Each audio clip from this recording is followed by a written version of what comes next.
Hi guys, it's the AM show. My name is Idafi Matthew Esiogene, and I have a wonderful, marvelous guy, my friend for a very long time, and a man with great track record as well, a barrister at law, an entrepreneur par excellence, and a man who's taking deep love for Nigerian football, the league, and people who put their money where their mouth is. I have with me barrister Tunji Brand, the CEO of Owu Sports. Barrister Tunji, you're welcome to the studios. Thanks for having me. How's it been? I mean, transiting from law to trade and needle. I'm a tailor. Beautiful stitches. That's the long and short of it. Transiting, I don't think so. There's actually not been any transits. Although I still practice law, but not as in we're putting on the wig and gown. I don't even know where my wig and gown is. Okay. But I still do a bit of soliciting. Just like I've said, I'm a tailor. Okay, so where did this love for tailoring, where did it start from? It started actually from the love for Nigerian football. I remember the first time I visited the stadium was in 1981. That's Liberty Stadium. Wow. Liberty Stadium in Ibadan, because that was where I grew up. I grew up in Ibadan. And I remember crying when Shooting Stars lost the Champions League final in 1984 to Zamalek. I actually felt like taking the cup and presenting it to Shooting Stars the following morning. Only. But as God will have it, years down the line, precisely in 2004, I looked at the Nigerian league. I went around asking questions. How many set of jerseys do Nigerian teams have? I got the information that only 2 sets of jerseys. Yeah. And I asked the question, how can you use 2 sets of jerseys to play 38 games? Nobody could give me an answer. And from there, I decided that, okay, what was the best thing I could do? And I also looked at it from that angle that so many companies that were in Nigeria and then, talking about the Samsungs of this world, Kia then were on the shirt of Atletico Madrid. Yeah. Samsung was on the shirt of Chelsea, so on and so forth. And I looked at it, how come they are in Nigeria and they are not doing Nigerian teams in terms of shirt sponsorship? I wrote to a whole lot of sportswear brands, then Nike, Adidas, and so on and so forth. I only got a response from one, which was this brand that was kissing Villa then. Umel, yes, this Scandinavian brand. They were the only one that responded. Told me then that they just gave their franchise out to a Nigerian outfit. I should get in touch with them. I got in touch with them. But knowing Nigerians the way they are, he asked me that, okay, what's my plan for Umel? I gave him a synopsis. He never got back to me. So, years down the line, I'm basically telling you the history of Owu Sportswear. Yeah. Years down the line on December 4, 2007, during my research and going around, I decided to go to Akure, talk to Sunshine Stars. I had an accident. My car was a write-off. Wow. But glory be to God, I came out alive. From there, I went into a deep sleep after my operation, because I had an operation 3 days after the accident, precisely December 7. Went into a sleep of like 5 minutes. Then the name of Owu came to me. I'll simply say God spoke to me, because I woke up looking for the voice that said, why don't you start your own brand? Here we are today. You can see it's a long story. Well, it's not long. It's actually an inspiring story. You know, most times people see that this type of thing start because somebody's broke, somebody's looking for something to do. But you were a man of means, a man who could wave it off like, okay, now I don't want to do that. I have my certificate.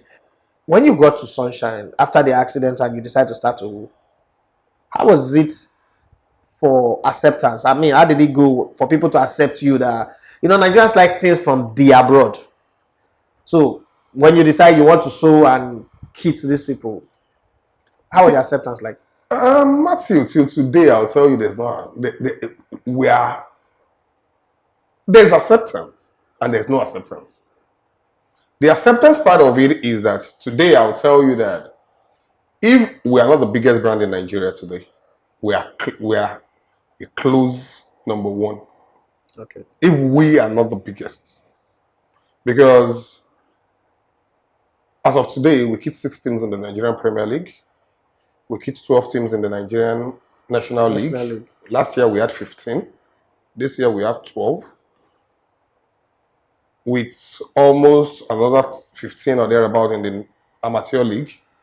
Then countless of teams in grassroots that you've not even heard of. Channels Kids Cup for the past 10 years. Shell Cup for 7 years. So if we are not the biggest, I will say that we're a close number one. Let me add to it, we also keep a few national teams. So the Squash Federation, Handball Federation of Nigeria. So how have this translated to Naira and Kobo? In terms of Naira and Kobo, for the league teams, I would say it's not fantastic. Because you and I know that everywhere in the world, kitten brands make their money from merchandise and sales of replicas, which also falls into merchandise. But in Nigeria, the answer is no. We cater Shooting Stars for 3 years. Shooting Stars then sell 2,500 replicas. So if I'm going to put it in figure, they sold approximately 2,135. That was what Shooting Stars sold. 2,135 in 3 years. In 3 years. Wow, that's very poor. Yeah, the numbers is getting better. The information then was that it's because these things are not available. If they were available, people will buy. When it became available, how many are buying now? That was Shooting Stars is 10 years ago. Okay. We kitted Shooting Stars. Shooting Stars was actually the first team we kitted. But right now, Rivers and Aqua are actually doing better because 2 seasons ago and last season, Aqua did an average of 3,000 replicas. Rivers United are actually doing equivalent. So which are, in terms of replicas, those are actually biggest teams. So in terms of Naira and Kobo for league teams, no. Basically because there's not enough publicity. None of them has got a store. None of them do online marketing. Do you get it now? It's basically the few marketings that we are able to do, and the few journalists that have taken it upon themselves that okay, the league must grow. That's about the only marketing they are doing. But in terms of Naira and Kobo in other spheres, I think it's quite reasonable because through the publicity we get from the league, we have a lot of teams that come in, produce these jerseys for us, produce that for us. And this is February. I can simply tell you we've done close to almost 20 or 30 teams. And today is just February. So, and those ones are paying customers. What we do for Premier Leagues and national teams is that the jerseys, the way Nikes and Adidas do it, that's what we're doing. The jerseys are free to the teams. We expect them to purchase merchandise and replicas, which are not forthcoming. After doing kitchen Shooting Stars for 3 years and we're able to sell 2,135 replicas, and some of the money we never got back to today from the sales of that 2,135. We have to come up with a big business model, which is not for them to guarantee us that they'll do 3,000 replicas or do 5,000 replicas. We told them, okay, for us to give you jerseys, we'll give you 3 sets of jerseys, 2 sets of trading jerseys, 1 set of traveling wear, kitting your officials, and so on and so forth. And also coming in during mid-season. We have to tell them that, okay, take 1,000 replicas off us. Okay. For you to be able to activate the deal. That was what helped us in breaking the monopoly of breaking into the market and being able to do away with what we were doing with Shooting Stars. So what we now do with teams is take 1,000 replicas off us up front. Then every other thing we want to give to you becomes yours for free. And since they are taking 1,000 replicas up front, it now puts a responsibility on them to know how to dispose of those replicas unless they'll be in their stores. Now, let's come to some of the teams that you've kitted and you experienced. Recently, we were at the Blue Connect with, for me, the best club in Nigeria. Bagada FC. Those t-shirts that I saw at Bagada FC, I followed your work. There were times I complained about fabrics and the rest.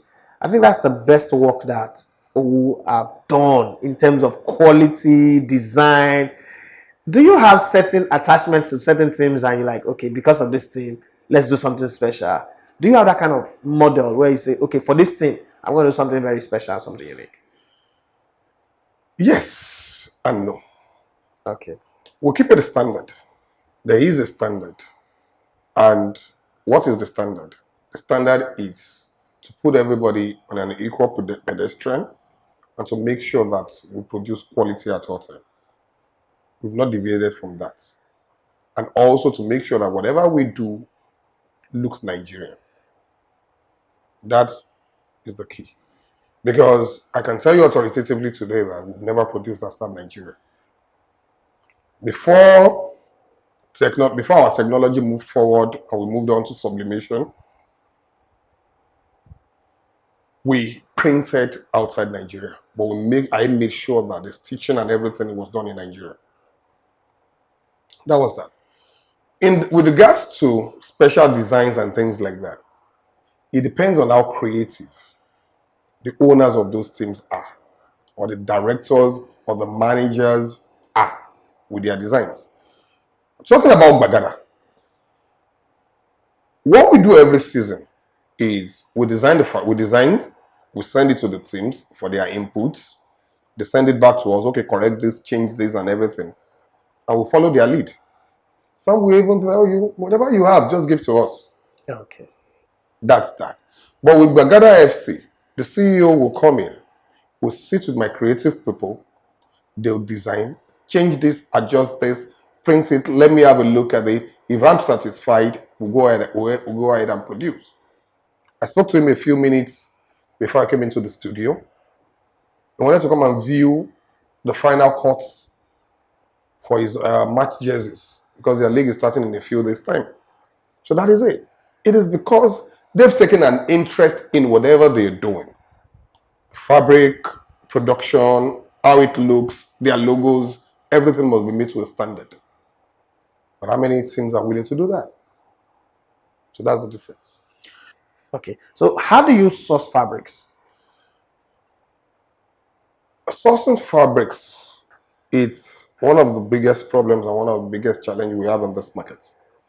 Just like I've told you, Owu has never produced outside Nigeria. Yeah. Nothing that has the Owu logo on it has ever been produced outside this country.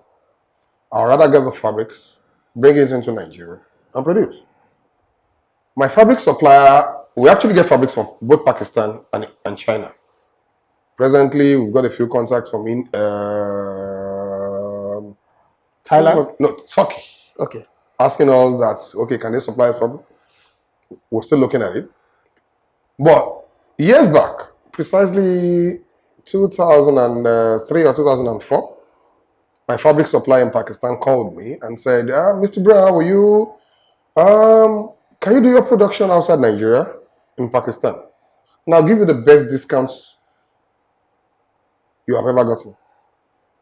Keep my factory running for 30 days a month, 365 days in a year. And you'll get the best discount you can ever get. My reply then was, I've got 41 staffs in Nigeria. Out of the 41 staffs, I've got 25 tailors. This week, I opened another factory with an additional 5 tailors, meaning that I have got 30 tailors producing for me, and I've got 43 staffs. If I keep your factory running in Pakistan, what happens to my tailors and what happens to my Nigerian workers? You sack them. That is who I am. So in terms of sourcing fabrics, we source from Pakistan, we source from China, but we don't do our production outside. So when we look at what we want, we're limited.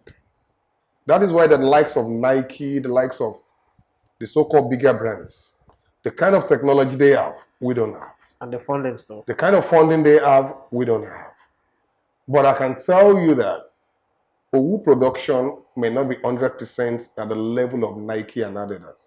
But I can tell you we come in close 75 to 80% with the little resources that we've been able to get. Design and fabrics, the merging of all of these things is always tied to aerodynamics. The clothes are aerated because considering global warming, the athlete needs to receive air, breathe, their body needs to breathe and all that. When Owu is sourcing fabrics and creating, do you put all that into consideration? Yes, if you look at all the jerseys we've been producing for the past 4 years, all our jerseys have always had mesh at the back, which means that they are perforated, so that they don't retain sweat and they don't retain water. That's what we've done for the past 4 years. We've definitely looked at the options of using fabric for front of our jerseys and back fabric for the back, but we've gone for perforated fabrics, which internationally is called mesh. That's what we use for the back of our jerseys, so that they don't retain sweat and water.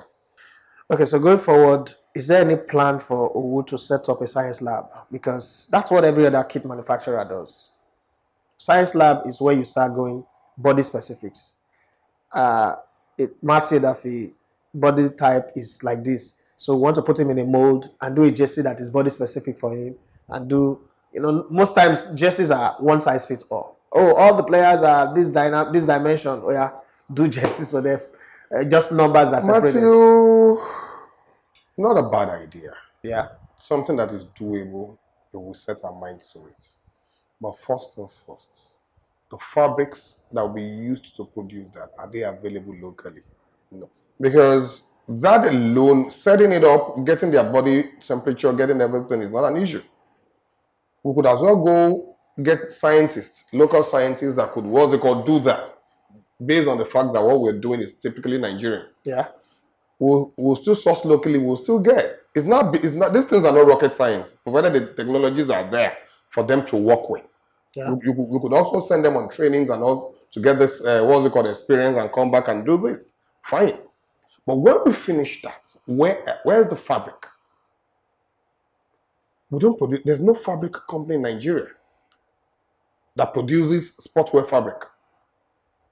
There's no company we can walk into today in Nigeria and tell them, okay, we've taken the body, of this person. Can we produce fabric for us specified along this line? The answer is no. So definitely we've got to stick with what we have, continue with what we're doing, and pray and hope that in the future we'll get there. What a lot of people don't understand is that the market for sportswear all over the world is massive. Yeah. Let me break it down. If you give me 2 minutes, I'll just quickly break it down. One is the regular sports, professional sports. Yeah. Starting from the Premier League, the National League, Amateur League, and so on and so forth. You've got 1 million academies around the world, in Nigeria. That's one. A bigger market, which is bigger than professional sports, is the school sportswear market. Yes, I was discussing with a friend that in 2015, the deputy governor of Lagos State says they were closing down over 6,000 schools for non-registration with Lagos State. As of that period, about 50 schools we had worked for were not on that list. Meaning that if Lagos State was closing down over 6,000 schools, how many schools have we got in Lagos?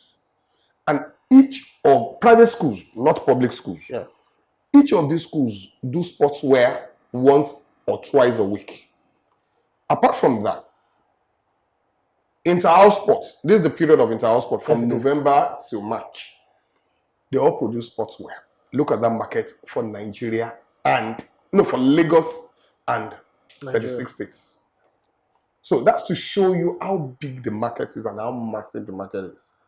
But how many of us are tapping into it? Recently, you kitted the Lagos State referees, and we're hoping that it's going to go nationwide, because in Italy, Diadora is the kits manufacturer in Italy. There are two kit manufacturers in Italy, Kappa and Diadora. They kit their referee. In England, it's Umbro. In Germany, it's Adidas. In the US, across, it's Nike. And we hope that Nigerians would also decide, who is our guy? Okay, there are other Nigerian manufacturers anyway, but we would not say our referee wear Adidas. I'm not against Adidas. Adidas, Nike, Puma, and the rest of them. What do you have to say about that? Yeah, it's a good initiative. The Lagos State referees gave us the opportunity, and we are grateful for that. And we'll keep on being grateful. We appreciate them. We are looking forward to other states to embrace the brand, and let's continue to make Nigeria great. Okay. All right. Thank you very much, Barrister Tunji. It's been a pleasure talking to you. Thanks for having me.